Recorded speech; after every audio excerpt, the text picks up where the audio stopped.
सेहत है तो सब कुछ है। दोस्तों, लंग्स हमारे शरीर का बहुत इंपॉर्टेंट अंग है। हमें सांस लेने में मदद ये लंग्स ही करते हैं। इन्हीं लंग से जुड़ी एक जानलेवा बीमारी है लंग कैंसर, जिस बीमारी से लाखों लोगों को हर साल जान से हाथ धोना पड़ता है। आंकड़ों पर नजर डालें तो भारत में लगभग 20,50,000 लोग कैंसर से ग्रसित हैं। लंग कैंसर का पता मरीज में शुरुआती दौर में नहीं चल पाता, जिसकी वजह से इलाज में देर हो जाती है और कई मरीजों की मृत्यु तक भी हो जाती है। इसी विषय पर आधारित है आज का ये एपिसोड। तो आइए जानते हैं लंग कैंसर को और करीब से। और इस काम में हमारी मदद करेंगे डॉक्टर मनोज कुमार श्रीवास्तव, जो देश के जाने माने ऑन्कोलॉजिस्ट हैं। Doctor, welcome to the show. Doctor, सबसे पहले हमें ये समझाइए कि लंग कैंसर होता क्या है। लंग कैंसर यानी फेफड़ों का कैंसर, ये बहुत तेज़ी से हमारे समाज में फैलनी हुई बीमारी है। और कैंसर का मतलब होता है कि अगर हमारे शरीर में बहुत सी सेल्स कोशिकाएं होती हैं और वो कोशिकाएं, फेफड़ों की कोशिकाएं अचानक किसी कारणवश से बहुत तेज़ी से ग्रोथ करने लगे और वो ग्रोथ ऐसी हो कि अनकंट्रोल्ड, उस ग्रोथ पे कंट्रोल किसी का ना हो, तो वो अल्टीमेटली कैंसर के रूप में बदल जाती है। तो लंग कैंसर क्या, किसी भी कैंसर का जो कारण है वो ये है कि uncontrolled growth of normal tissue of the body. So this is the cancer. कितने भारतीय हर साल लंग कैंसर का शिकार होते हैं? फेफड़ों का कैंसर प्रतिवर्ष भारत में बहुत तेजी से बढ़ रहा है। तकरीबन 1 लाख से अधिक लोग हर साल फेफड़ों के कैंसर की गिरफ्त में आते जा रहे हैं। अनुमान लगाइए कितनी बड़ी संख्या है ये मान के चला जाता है कि पुरुषों में फेफड़ों का कैंसर महिलाओं के मुकाबले में कई गुना ज़्यादा होता है।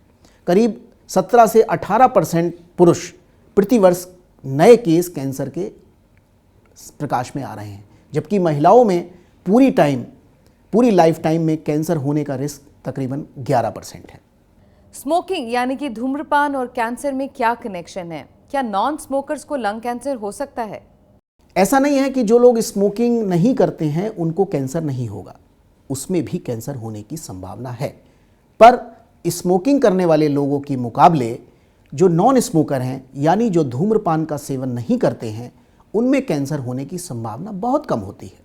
अगर हम प्रतिशत में बात करें तो करीब 1.3 से 1.3 से 1.6, 1.3 to 1.6% लोगों में ही जो नॉन स्मोकर हैं उनमें कैंसर होने का खतरा रहता है।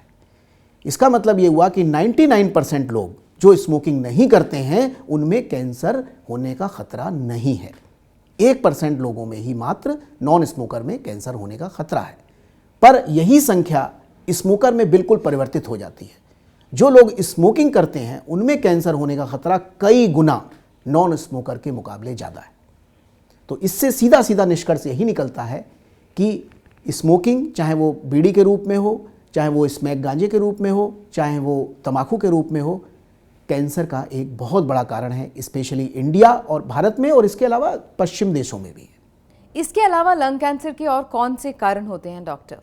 स्मोकिंग के अलावा, धूम्रपान के अलावा बहुत से ऐसे दूसरे कारण हैं जिनसे फेफड़ों का कैंसर हो सकता है, जैसे एयर पॉल्यूशन।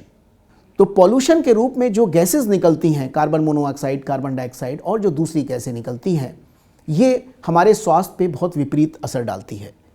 बाकी असर तो फिर भी इतने घातक नहीं हैं, लेकिन उसमें जो सबसे घातक असर है वो है कैंसर। पॉल्यूशन भी लंग कैंसर का एक बहुत बड़ा कारण है। इसके अलावा एस्बेस्टस, जो पत्थर वगैरह तोड़ते हैं, या कुछ माइंस ऐसी होती हैं जहाँ एस्बेस्टस के घिसाई के रूप में उसकी जो कहना चाहिए उसका जो धुआं होता है या जो उसकी धूल होती है, वो हमारी सांस के द्वारा फेफड़े में चली जाती है। और वो धूल, एस्बेस्टस की धूल भी एक तरीके के मीजोथेलियोमा नामक लंग कैंसर का कारण होती है। इसके अलावा रेडॉन और दूसरे कई घातक केमिकल ऐसे हैं जो भी फेफड़ों के कैंसर होने का कारक है। इसके अलावा एक चीज़ और है जो मैं उस पर ज़रूर बताना चाहूँगा, फैमिली हिस्ट्री। यानी अगर किसी के परिवार में किसी के पिता को या उसके बाबा को या माता को या दादी को अगर फेफड़ों का कैंसर रहा हो, तो उनकी संतानों में उस कैंसर को होने की संभावना सामान्य लोगों के मुकाबले कुछ अधिक होती है। ये ज़रूरी नहीं है कि किसी के अगर परिवार में किसी को कैंसर हो तो जरूरी नहीं है उनके बच्चों में कैंसर होगा, लेकिन अगर हम प्रतिशत में बात करें और संभावनाओं की बात करें तो उनमें संभावना उनके मुकाबले, जो सामान्य पॉपुलेशन है उनके मुकाबले संभावना ज़्यादा होती है। Like, share, subscribe for more such informative videos.